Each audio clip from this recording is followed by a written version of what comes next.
When my eyes cracked open, I could tell right away that it was far too early for me to wake up. The bedroom was still pitch black, and I was still laying in the same position I drifted off in. Blaming my internal alarm clock for going haywire, I closed my eyes and was on the verge of falling back asleep when they popped open once more. Was the mattress shaking? If so, it was so faint I could barely perceive it. It could easily be the plumbing or someone in the unit next to us running their washing machine. I listened intently. V wasn't shouting or jerking about, but her breathing was labored and the sheets were rustling above her. My stomach sank as I realized she was in the early throes of another nightmare. I was about to roll over and wake her up when I heard a sound escape her lips. They weren't those dreadful words she would sometimes utter, and it certainly wasn't any form of protest. It had been brief, lingering in the air for only a fraction of a second before being choked back, but it was impossible to mistake. She'd moaned. Frozen in place, I laid there, eyes darting about as I listened to V fuck herself.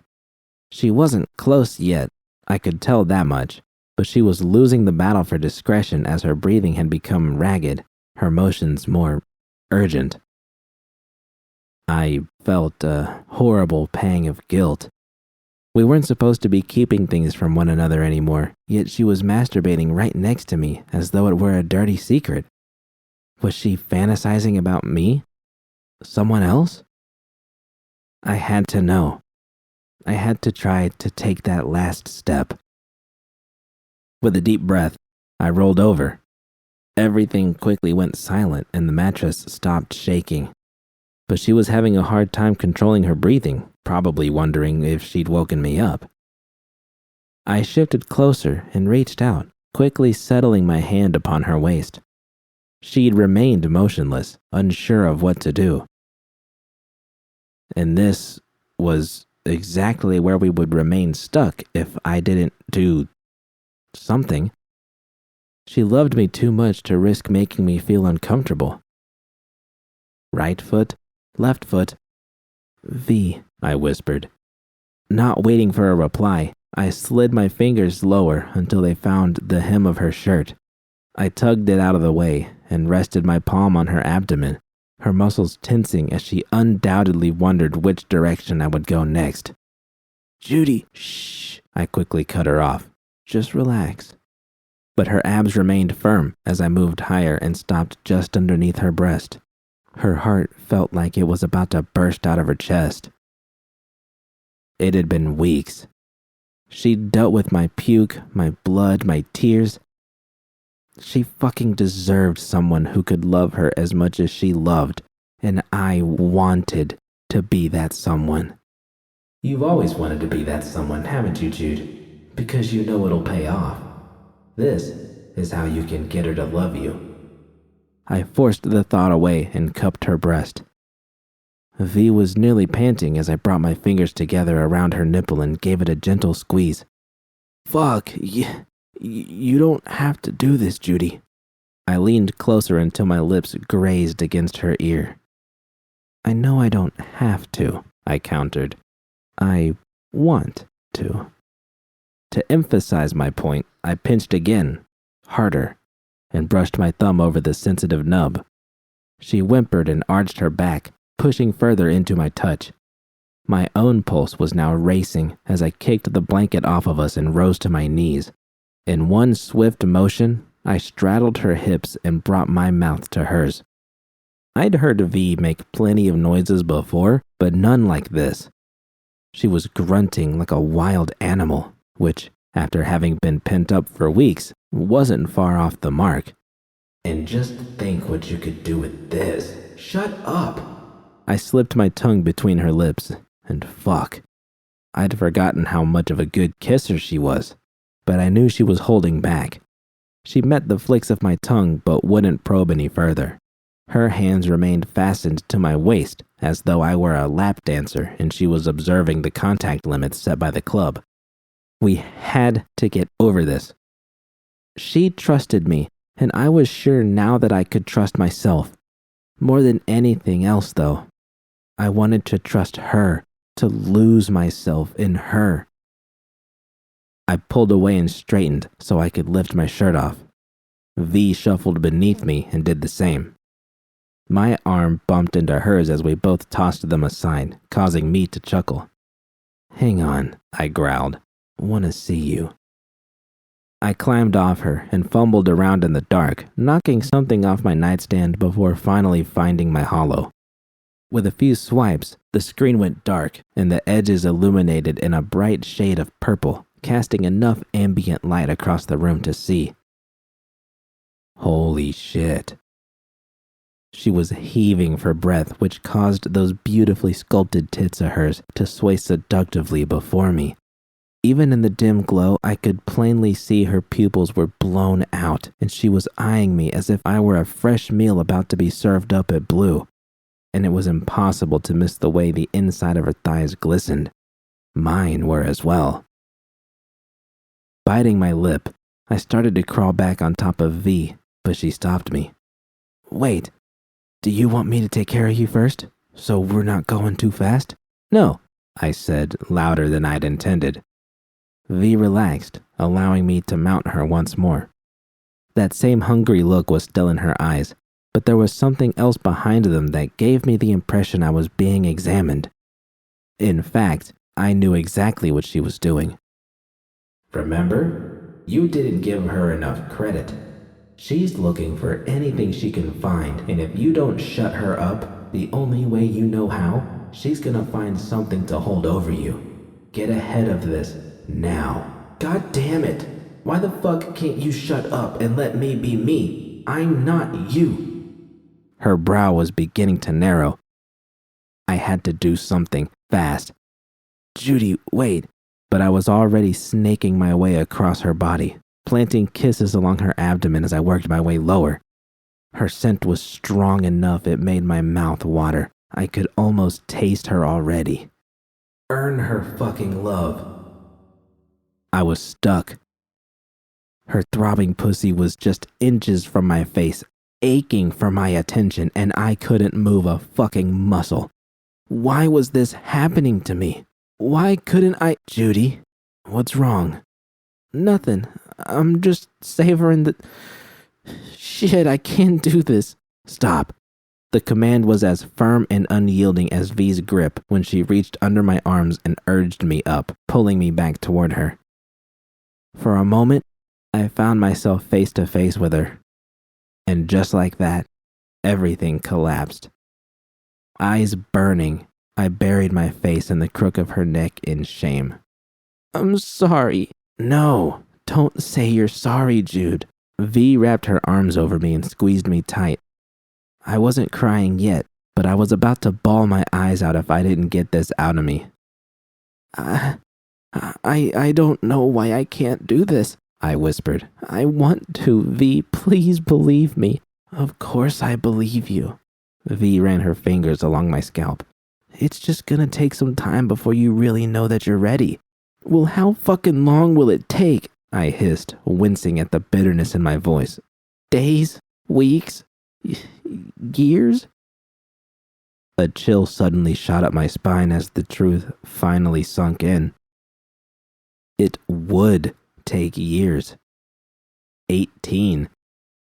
That was how many had piled up, one on top of another, before culminating in this whole mess.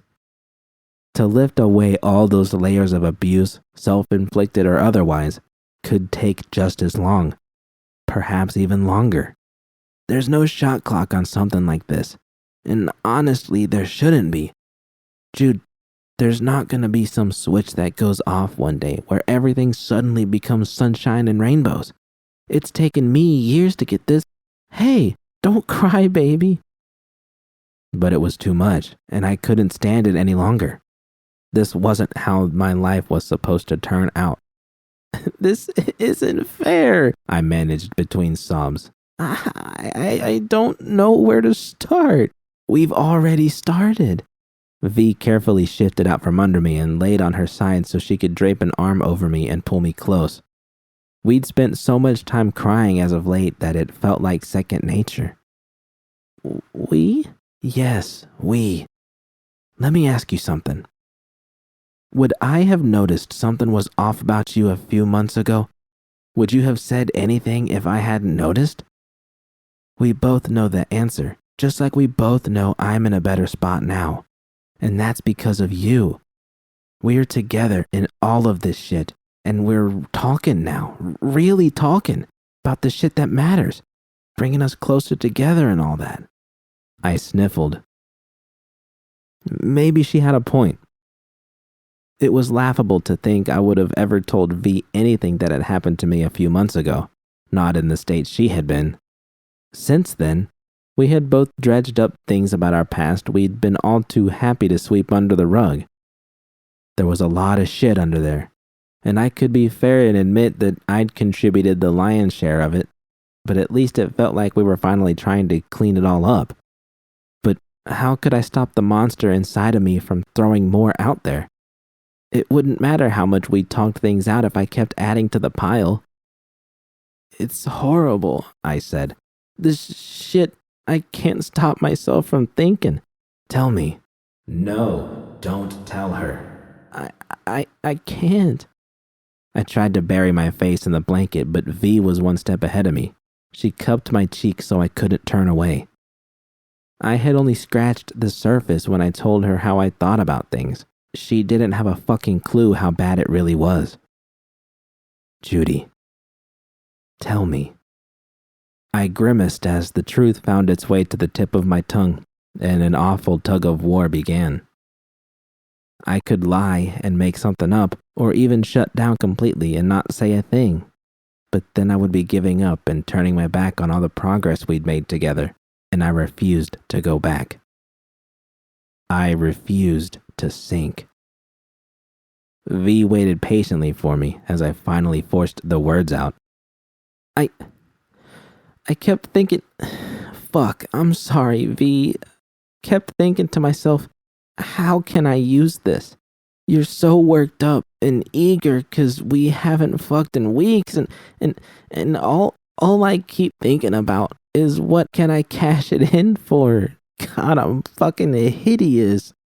Since V was stubbornly refusing to let me hide my face, I did the next best thing and squeezed my eyes shut. Don't say that about yourself, because it's not true. Look at me, please. I didn't open them right away. Instead, I waited until my cheeks had finally stopped burning. Sure enough, V's face remained inches away from my own, seemingly unfazed by the horror of what I just admitted to her. We've all got that little demon sitting on our shoulder, talking in our ears, V explained. Yours is just really fucking loud. I snorted and tried to stay sober, but the more I thought about it, the more it kept growing until eventually I'd broken out into full-blown laughter that wouldn't stop. You can say that again, I said, wiping some of the wetness away from my eyes. Fucker's got a megaphone or something. He's a little shit, V exclaimed with a grin. I was reminded of my conversation with Rita a few days earlier. What had it been then? Rainbows shooting out of my ass? Now, it was Judy Álvarez and her shoulder demon ready to be put on display for all of Night City to gawk at. Christ, at the rate I was going, I would be quite the sideshow attraction soon. At least that way I could earn some eddies. You always know how to make me laugh. I know when you need to laugh, V corrected me. That she did. How many laughs had I deprived myself of by not being honest with her? Not being honest. I suddenly had what I think my abuelo had called an epiphany. I'd lied to myself, convinced myself that V, or anyone for that matter, could never understand or accept what I was, that it was better to hide all this shit and to simply put on a smile like everyone else did. I hadn't trusted anyone my entire adult life because I hadn't trusted the one person who mattered the most. myself. Wish I could trust myself not to fuck everything up. The way I see things, you told yourself to stop, and you did, V observed. You told me what that voice was saying inside of you, even though you didn't want to, and I'm proud of you for that. What you're doing ain't easy. I think you can trust yourself, 'cause I sure as hell do. I searched for an angle to pick apart V's argument and convince her she was wrong, but I came up empty. V kissed me and climbed out of bed to gather our shirts. Once we had gotten dressed and were settled in once more, I turned the light off on my holo. Jesus, I muttered. Didn't mean to make things worse for you. Down there, I mean. I couldn't see her face in the darkness, but I knew from the tone of her voice that she was smiling. I'll live. Barely. You know, since you can apparently hear me getting off when I'm laying right next to you, I'm gonna make it my mission next time to see just how quiet I can be. Maybe if I run to the bathroom and flip the shower on, I'll stand a chance. Wish there wouldn't be a next time, I confessed. I want to be with you. So much. I felt the back of V's hand graze along my cheek. Despite the rough calluses that covered her knuckles, her touch remained soft. I know you do. And that means more to me than you can ever fucking know. We're gonna get through this, Jude. V paused before adding, trust me. I nodded and closed my eyes. We're both looking forward. Ain't that right, V? She drew a deep breath. We are.